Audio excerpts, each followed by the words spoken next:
Welcome to Luca and Miguel. Enjoy the video. In this video, I will explain how to make tiramisu frosting. First, gather your high-quality mascarpone cheese, fresh eggs, and heavy cream. Next, prepare a double boiler for the sabayon, ensuring it is ready before you begin mixing. Finally, have a whisk and mixing bowls at hand for a smooth process. This guide will help you create a delicious, airy frosting perfect for any dessert. The foundation of great tiramisu frosting starts with mascarpone cheese, offering a luxurious, tangy creaminess. Fresh egg yolks and granulated sugar are cooked together to form a sabayon, which provides structure and richness.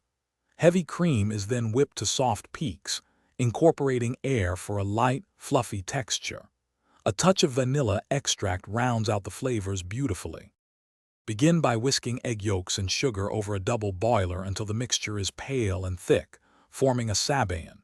Remove from heat and let it cool slightly. Next, gently fold in the mascarpone cheese until fully incorporated and smooth. In a separate bowl, whip the heavy cream until it forms soft peaks. Finally, carefully fold the whipped cream into the mascarpone mixture, creating a light and airy frosting.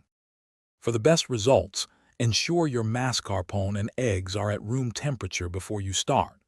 This helps achieve a smooth, lump-free consistency. Be careful not to overmix, especially after adding the mascarpone and whipped cream, as this can make the frosting grainy. Chill the finished frosting for at least 2 hours. This allows it to firm up perfectly. Store any leftovers in an airtight container for up to 3 days. Thanks for watching and please subscribe.